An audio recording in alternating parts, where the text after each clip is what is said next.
Right, a very good evening. Welcome to this meeting of the Cabinet. Welcome to those in the audience and those watching online. My name is Councillor Shantanu Rajawat. I'm the leader of the Council and chair of this meeting. I'm joined around the table by my colleagues on the Cabinet, who I'm sure will introduce themselves and their portfolios when they speak.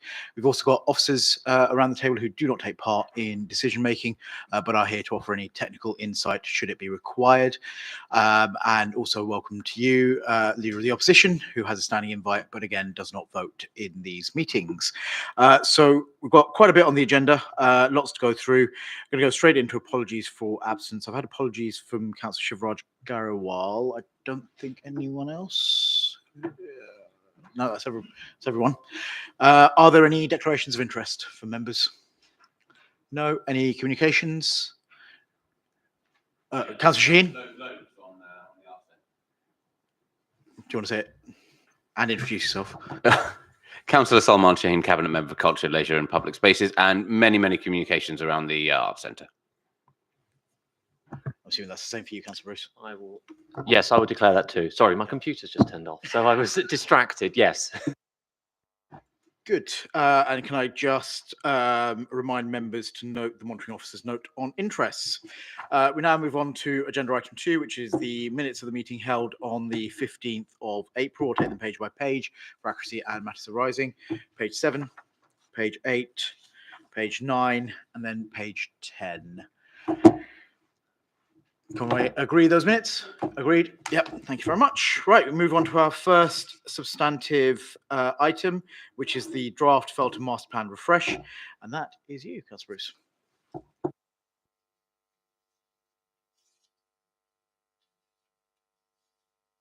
Sorry, technical difficulties. The computer turns off at the wrong time. Master Plan refresh. Yes. So what is a master plan? We've had various iterations of master plans coming through Cabinet over the last few years, most recently the Hounslow and the Brentford Town Centre master plans. Feltham has a Town Centre master plan. Those who can recall back to 2017, there was a Town Centre master plan from then, so 8 years ago. Why a refresh now? What is the case for this? Well, since 2017, I mean, quite clearly, lots of things have happened. Lots of national, regional, local policies have been updated. New guidance has been issued. We've obviously had lots of different economic shifts, not least COVID, but other issues as well with inflation and interest rates and difficulties in that. So it is time to think again exactly what we're talking about when we talk about as a community, and I say very specifically not council talking about Feltham, but the community, including the council, but also residents talking about what is happening in Feltham. And the master plan creates that framework for any future delivery. It creates a set of guidance and guidelines that we can follow in order that we can maximize the impact that, and I'd say we, the community, can maximize the impact on an area. That specifically talks about placemaking. So our business case for growth has identified Feltham as one of the key areas alongside the Golden Mile in terms of Feltham as a place and as an opportunity, plenty of opportunities for that growth, but also in terms of our asset management strategy, where we're talking about our council buildings and our council sites and how those can be best maximised and used to their fullest, and how that fits in with other sites that might be identified elsewhere in policy. For example, in our local plan, where we have site allocations right across the borough, but obviously talking here specifically in Brentford. I've got Brentford on the mind. In Feltham. What is key, though, is what I said at the beginning, is that this is done in collaboration with residents. So what I'm asking for today is for us to approve the draft master plan refresh, but specifically number 2 is to approve the programme of formal engagement. So there will be 2 or 3 months long engagement, worth of engagement with people in the community, and obviously people outside Feltham as well, who are keen to have their say in what they would like to see that might encourage them to stay and live there, or come and visit, or come and work there. It talks hopefully to the impact, the new impact of jobs on the area, and new homes, upgrades to various open spaces, all the kind of things that we know people would want to see, and I know from conversations with people that they want to see. But it's how that comes about, and exactly what specifically people are going to tell us when we give them an opportunity to focus on the draft master plan. So looking at Appendix 1, that's the starting point for this conversation. There have been conversations already that have taken place, and I want us to be really clear, and this has been communicated to people already and will continue to be communicated, that things that have been said so far haven't been lost. It's important that we don't feel, and I don't want people to feel, that they're starting again, but that this builds on what was there before, and this extends that and improves that, and that we can continue those conversations over the next few months and come back here with the refreshed Feltham Master Plan. I'm able to evidence to everyone sitting around the table that we've had a wealth of engagement, as is outlined in the report, that people have been committed to the changes or sticking to the principles of the draft master plan, and that ultimately, over the next few years, Feltham continues to thrive as we want it to do. So I move the recommendations, Leader. Thank you, Councillor Bruce. I'll second it and reserve my right to speak. It's now open for discussion, questions, debate. Anybody on this? Councillor Thompson. I just sort of welcome the lead member's commitment to community involvement. I was heartened by the several times you mentioned it's not our master plan, it's people's, it's the residents. And obviously for this plan to work, it has to be rooted in the real priorities of the community.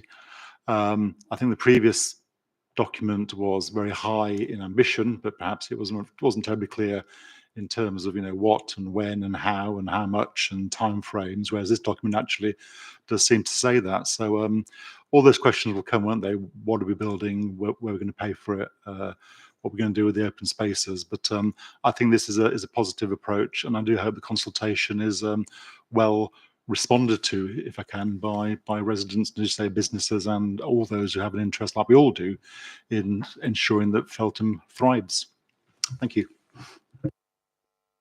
Thank you, Councillor Thompson. Anyone else on this? So obviously I reserve the right to speak, so I definitely do welcome this. And actually, to your point, Councillor Thompson, it's a point well made. Actually, some of those conversations have already started. The community in Feltham is very tight-knit. They are very wedded to their place, and they know it really well.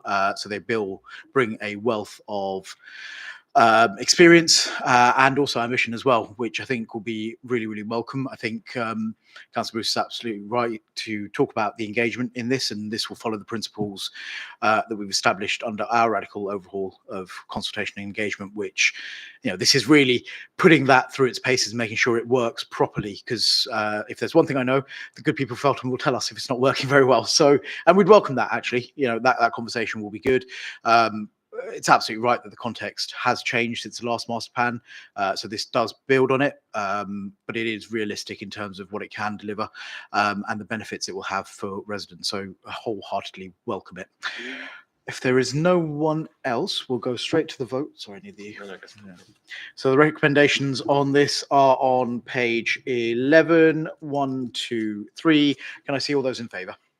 That is carried. Thank you very much. Good.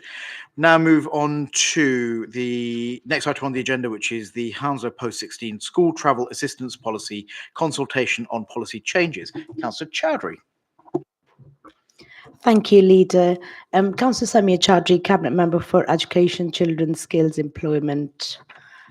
This is the consultation on the policy change.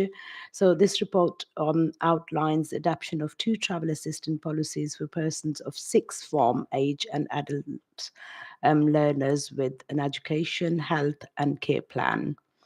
The report recommends that Cabinet approves a consultation on significant board changes to be included in a new persons of 6th form age and adult travel assistant policy, which is outlined in on 3.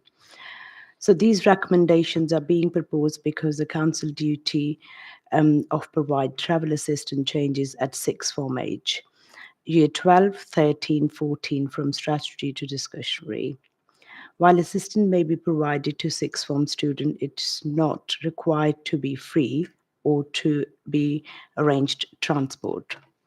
It is important to note that when young people commence a new course after their 19th birthday, the council duty changes again, necessitating the provision of free transport of these assessed as having no other means of transportation to access their placement. The council also has its discretion to provide assistance if the council does not consider it's necessary to provide the transport. So with this consultation on policy change, what we'll be doing, we'll doing a proper consultation plan, and public consultation plan is that it will from 21st of May to 13th of July, we'll do the consultation.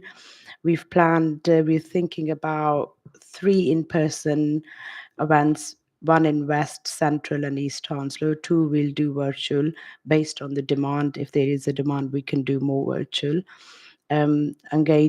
We'll be engaging with the SEND professionals, parent carer forums, and online survey to be shared with all necessary secondary school age and above currently receiving school travel assistance through emails. And support will be offered to those unable to respond online. The project teams are already working with communication team about the social media post. So with this, I move the report, and the basic recommendations are on page 3. There are 3 recommendations for this report. Thank you, Leader. Thank you, Councillor Chowdhury. I will formally second and reserve my right to speak. It's now open for discussion, debate, questions. Can't see anyone indicating on this one. I think the point that comes out in this is that transition from 16 into adulthood, and I think it's absolutely right that we focus on travel training and the ability to live as much of an independent life as possible. I think that's really important in the context of this, whilst also having that ability for those that absolutely need it the most to still have a policy in place should it be required. I think it's a change. I think you're absolutely right to highlight that, Councillor Chowdhury, and it's a change that we'll have to communicate very sensitively. So I'm glad we're doing the consultation in the way that we're doing it, and the engagement and the social media posts as well, to help those people who currently have service understand some of those changes and what impact it may well have on them. But overall, whilst change may be difficult, I think it is a positive change that would be helpful to the young people. So I fully endorse this. Councillor Dunn. Thank you. Councillor Catherine Dunn, Cabinet Member for Climate, Environment and Transport. There is clearly a need for change here, and there is that a financial need, but I think it's an exciting opportunity, and I think that the change will not, this change is going to be positive for a lot of people. We are talking about instilling independence in people here, and it aligns with our transport strategy, for example, which is all about enabling people to independently, safely, confidently, reliably travel around the borough. Now, some people need more assistance with that than others, and that's what our policy recognises. But what we want is for to instill that independence, and not to have people simply relying and never taking that next step, which has perhaps happened for some in the past. So we obviously have to be very sensitive about it. We have to also accept that some people will never gain that independence, and we have to make sure that our provision is right for them as well. But I think this is a really positive step forward, and that will assist a lot of people to perhaps find a freedom that they haven't had before.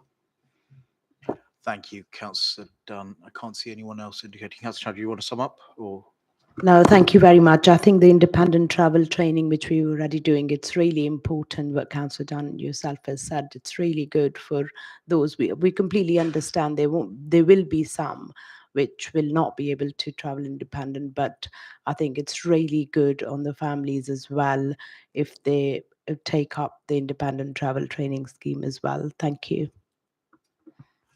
Good, thank you, Councillor Chowdhury. Right, the recommendations on this report are on page 70, 1 to 3. Can I see all those in favour?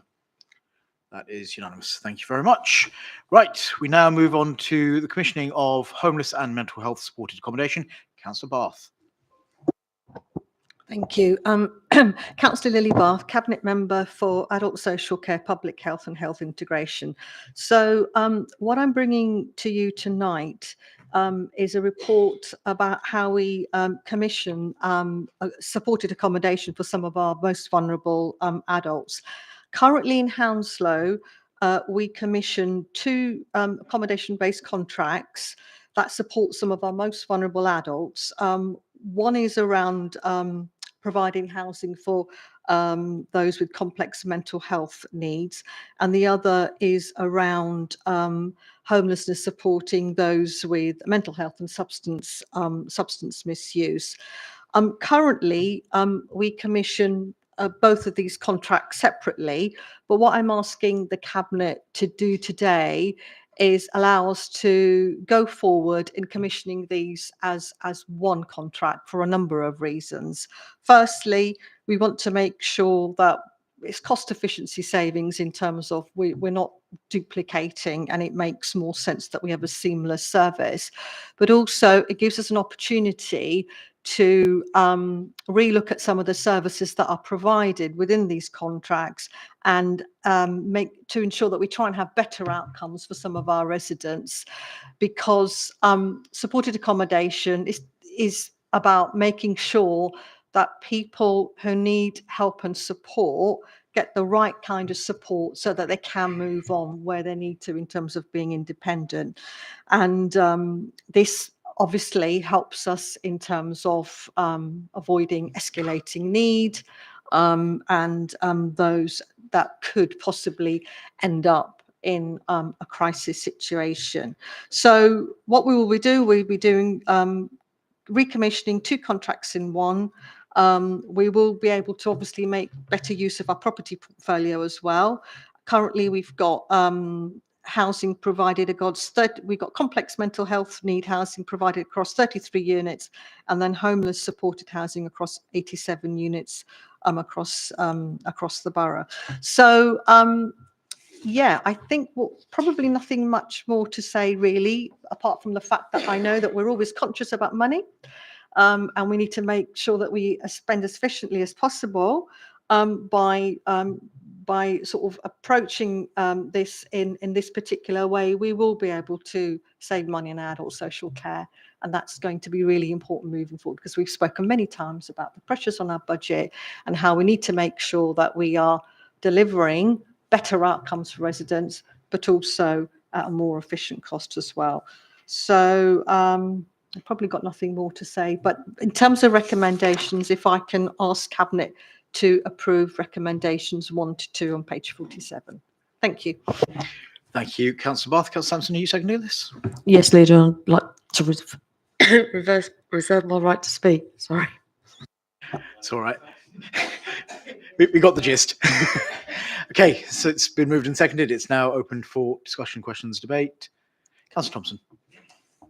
Yeah, vitally important area, isn't it, to get right? As the report makes clear, there are a couple of risks, aren't there? There is the risk of registered providers not wanting to go forward with what we're proposing, and there's also a risk, isn't there, that our lease prices are too high, which puts people off.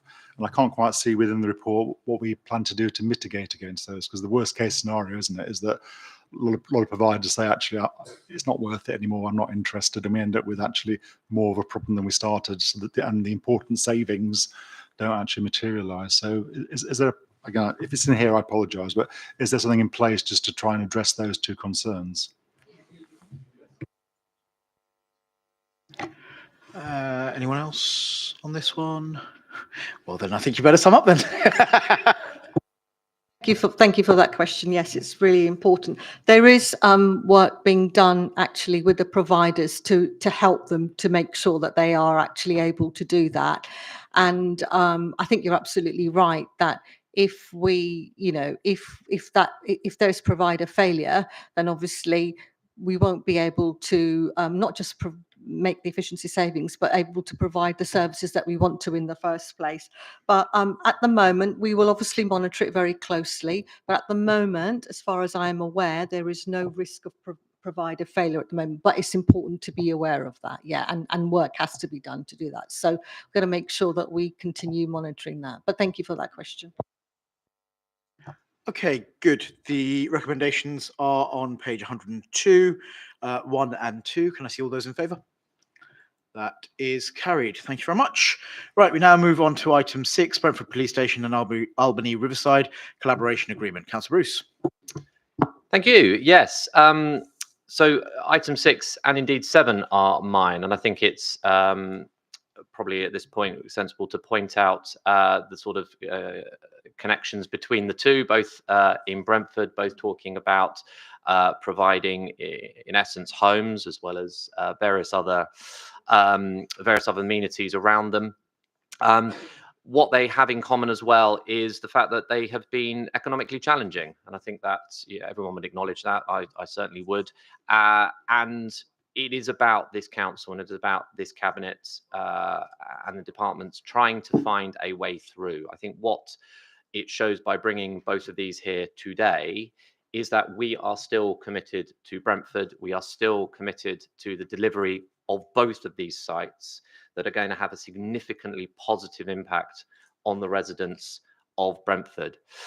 Speaking about obviously item 6 that we're talking about here, Brentford Police Station, Albany Riverside, not to be confused with Albany Parade, but Albany Riverside, where we're talking about the Waterman's Building and Waterman's Park building, not the actual park itself, but it's called Waterman's Park. It's very confusing, all these very similar names in the area. But we've got 3 sites there with a combination of ownership. 1 is owned by the council, 2 are owned by Topland Group. And what this report is asking for today is to ask to agree for us to go into a collaboration agreement with Topland on these 3 sites to essentially continue to move these sites forward. The background to this has been quite long, but essentially the most recent difficulty has been finding a housing provider, a registered provider, to support the delivery of the housing on site 1, which is the Brentford Police Station site, which will include in the future the new arts centre. That has been a significant challenge, but also in the report, it talks about specifically on site 1, the collaboration agreement or the heads of terms collaboration with a registered provider, which we have been in talks with, along with Topland, over the last few weeks. I am delighted to say that I am able to announce who that provider is today. It didn't make it into the report because the legal stuff hadn't got sorted out, but I'm absolutely delighted to say that we'll be agreeing in principle the heads of terms with Metropolitan Thames Valley Housing, along with Topland, on site 1 to deliver all the affordable homes and the beginnings, the shell and core of the art centre below.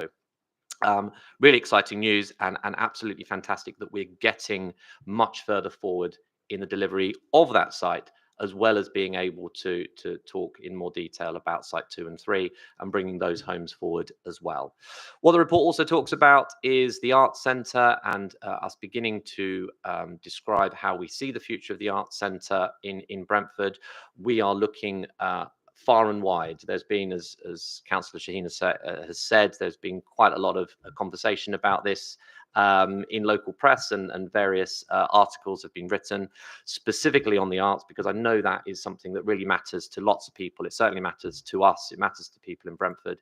We want the best quality arts and culture offer in Brentford. We want to be able to use our brand new art centre when we get to that point in the best possible way, and we want the best providers and we want the best acts, we want the best everything, don't we? I feel I sound a bit like Trump, but we want the best everything. But it is really important to us, and I know Councillor Shaheen will talk about that a bit more. So Really fantastic news. Really great us being able to move forward with Topland here, or hopefully with agreement of Cabinet to move forward with Topland, and also to continue that conversation with Metropolitan Thames Valley Housing on the delivery of the site of Site 1, the Brentford Police Station site.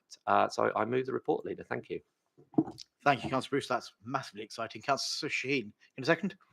Thank you very much, Lee. Yes, I second this report, and thank you, Councillor Bruce, for bringing this forward, but also for the frenetic amount of work you and officers on your team have been doing to get this over the line and to the place we're in at now. I mean, you can look at that site, and residents have for a long time, the derelict police station, the now closed former Waterman's Arts Centre, and people can see nothing's happening on the site and they assume nothing's happening at all. But actually, everything that we need to do to get to this situation happens behind the scenes. All the conversations that have to be had, all the deals that need to be made.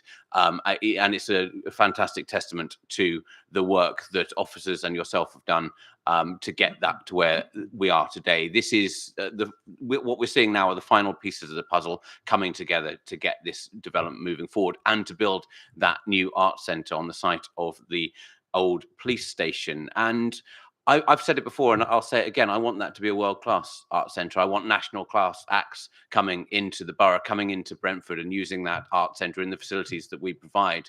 And there will be people who say that sounds like Sound and Fury, that I want to make Brentford great again. But I think we absolutely have to be ambitious for the area, and we've every right to be ambitious for Brentford. It's a burgeoning town. It's got a Premier League football club, new high street coming along. We've got all the acts that are coming into Gunnersbury Park and Boston Manor Park, I think, and a burgeoning population as well, increasing by a third with all the regeneration that we see. Plus the areas surrounding, of course, we've got Chiswick, Ealing. We've got Richmond, we've got Kew, all on the borders. So I'm absolutely confident if we build the right facilities, we can get an art centre in that place, which is going to attract the audiences and the acts that we want to see. And they really should be, I think, the absolute top quality acts. And that's why we've made the decision, and we're announcing the decision here in this report, that we will be going to an open tender process. And of course, Hounslow Arts Trust that ran the old Waterman's Art Centre we expect to see a proposal from them, a revised business plan, and we want to receive that proposal from them. We look forward to receiving it and testing it against other operators in the market as well. And we expect there to be a tremendous interest in this new arts centre. And going forward, I think that this sets out the process from here on and paves the way for us to build that new arts centre. Amen. Thank you, Councillor Shaheen. Anyone else on this one? Councillor Thompson. It's always nice to hear Councillor Shaheen's enthusiasm and positivity and hope for the site. We all want, I think someone once said, spades in the ground as soon as possible. That might be new. And that's an impossible question, because obviously if I was a resident of Brentford and I just live around the corner, so I also want this to thrive and develop. I think I actually asked the same question last time this report came forward, or some of it. When do we think? And also, I suppose, a more perhaps one question you can answer. I'm not particularly au fait with the market when it comes to art centres, theatres, galleries, museums. I know there are lots of suffering and they're closing down across the country, funding issues, Arts Council, weird decisions and all the rest of it. So again, is that confidence of yours, which is great, is it actually based on reality, or is it again, all these conversations you're having behind the scenes? Do you genuinely feel we are going to get someone coming forward and they're going to stick with us? In a departure from tradition, I'll allow Councillor Shaheen to answer that one. Yes, it is based on reality. There have been expressions of interest from other people. We haven't launched the tender process. Details of that will be forthcoming, but we already have people asking us if they can run our art centre, and they have come to us with proposals. They've come to us with market research, which has been very impressive. Now, that's at least that's a number of proposals already that we expect to see, including the existing one from Hounslow Arts Trust, and we're asking them to go back and do further market research and look at what can be done in that building with the new revised designs, which of course adapted based on the post Grenfell safety regulations. So I am confident, based on the very preliminary conversations we've already had, I'm confident, and that tender process will bring out more. Absolutely sure of that. Spades in the ground. It is, I admit, a slightly glib comment, but as I say, all the stepping stones we need to see that happen are happening, and all the conversations that have to be had. This paper's part of it, and I still hope to see activity before the summer's out.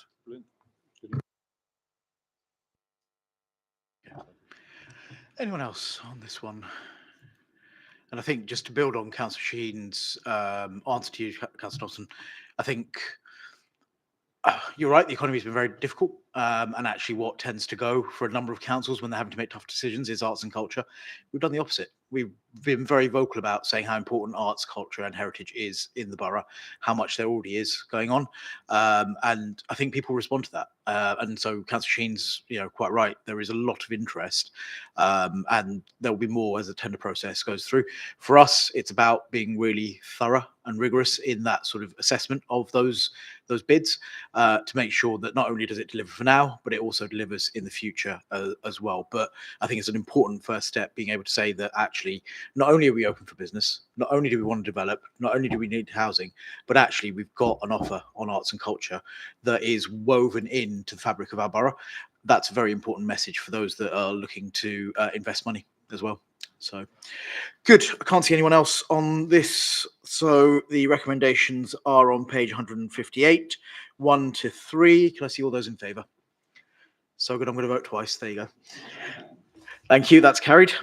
Right. We then move on to item 7, Charlton House and Albany House Estate Regeneration Delivery Plan. Councillor Bruce. Fantastic. Yes. At the beginning of item 6, I linked this and that together. I'm going to same again, really, and just talk about this in one thing, because it is about Brentford, and it links, actually both link with the Felton piece, where I was talking about placemaking, that the Felton master plan is about placemaking. The delivery of things there will, in a sense, echo what we're trying to deliver and what the attempt to deliver in Brentford at the moment is here. It is about placemaking as well as just building things. It's about creating that sense, the arts centre and the cultural hub that Councillor Shaheen talks about as part of this. But what Brentford is going to be like, it's not for the council, it is for the residents, and it is about delivering those homes, homes of all tenures. But particularly here when we're talking about Charlton House, it is about re-delivering those council homes that we know we absolutely desperately need. There have been difficulties here. There's absolutely no question about that. There have been some significant difficulties about moving this forward. But what we have seen across the borough and in Brentford is that we have been delivering over the last number of years, as well as in this administration, hundreds of council homes. We have many that have been delivered and many in the pipeline at the moment. We have taken the difficult step on going out and actually saying to people, look, we want to knock down your home. This is what we said to people in Charlton House. We want to re-provide your home elsewhere. And we've moved people into much superior accommodation across the borough, but mostly in Brentford, a lot in Tinton House, Sonnet House and Hamlet across the road. And then we want to re-provide council homes for lots more people on this site. Now, the situation we find ourselves in with trying to build these homes is the economic situation means that the HRA is very, very stretched. So the costs on this are too high, and we need to look again. That's basically what it is in a nutshell. We need to have a rethink about how we can design this in a different way in order that it can be delivered. We could choose to do nothing. We could say, fine, we've re-provided those homes to the people that were living there. We can't afford this. Actually, let's just leave it and wait for better economic times. We could do that. Could that be 3 years, 5 years, 10 years? I don't know. We've not chosen to do that. What we're saying is we're going forward with that re-provision, and we want to do that here. We want to do that on this site, and we want to make sure that we maximize what we can get within the money that we have in which to deliver it. And I think that's really important, making sure that we cut our cloth accordingly, for want of a better phrase. So it's really important we recognise the context that this is in, but the fact that we are still pressing forward with delivery here and trying to find a way forward. What we don't want to do is completely stop. What we also don't want to do alongside us, our agreement to deliver, is to completely slow down. That has risks elsewhere in terms of the grant we get. So we're trying to find this way, this sort of middle way, without wishing to sound like Tony Blair, a third way of doing a redesign, but doing it within the timeframes that mean this can still keep the grant that we've been given, we've been allocated from the GLA, and that we can get spades in the ground, to use a phrase of Councillor Shaheen's, as soon as possible, making sure that as soon as possible, residents of our borough who are in need of homes can move in. That's ultimately what we're trying to do here. So there's some challenges around this, but I'm not going to shirk those challenges. We're not going to shirk those challenges, and we are committed right across the borough and here specifically when we're talking about here to delivering those homes. And I know a lot of this work, we all know, a lot of this work was started by former leader, Councillor Steve Curran, and he would want us to see this through. I know that. He was very committed to delivering high quality homes for people, making our estates better, which this will do. And so therefore I move the recommendations in the report, Leader. Thank you, Councillor Bruce. Councillor Sampson, are you going to second? Yes, Leader, and I reserve my right to speak. Thank you, Councillor Sampson. It's been moved and seconded, and we'll go into discussion debate. Councillor Dunn. Thank you. Yes, I really welcome this report, although it is obviously disappointing that we don't have the funds to be able to continue with the plans that are already in place and with the design that was put forward. I think we need to be clear about what we've already achieved on this site. As Councillor Bruce has said, all those people who were living in Charlton House and Albany House and the other buildings around there have now moved into new homes. Many of them moved into brand new homes within Brentford or in other parts of the borough or into other accommodation that is suitable for their needs. And it is much better than where they were living before, because we need to be clear, the state of those buildings was not good. It does need to be redeveloped. It's not a case that we can simply refurbish it, as some suggestions elsewhere have been made. It would not be possible to meet decent home standards if we were to do that. And so I think we are making the right decision here by going with the recommended option, because that means that we can redesign within the current planning consent, within the current and retain the grant from the GLA. That puts constraints on us in terms of time, delivery, and in terms of cost. So we're working within two parameters, but it's good that we've set ourselves those parameters. Otherwise, you know, the time could just go on and on. And so I don't think this is a disaster for Brentford, as again has been said. This is a setback, but this is something that ultimately will deliver something good. And we are being realistic about what can be achieved and when it can be achieved. So thank you for bringing the report. Thank you, Councillor Dunn. Endorse everything you've just said. Anyone else on this one? No, I can't see anyone indicating. So the recommendations are on page 172, 1.1 to 1.5. Can I see all those in favour? That is carried unanimously. Thank you very much. Oh, you don't want to sum up? Okay, fine. Good. Right. I've not had any referrals from other council committees, and I've not had any urgent business. The date of our next meeting is Tuesday, the 17th of June, 2025. Would someone mind moving exclusion of press and public? Councillor Chowdhury, is that seconded? Councillor Bruce, is that agreed? Agreed. Agreed. Right.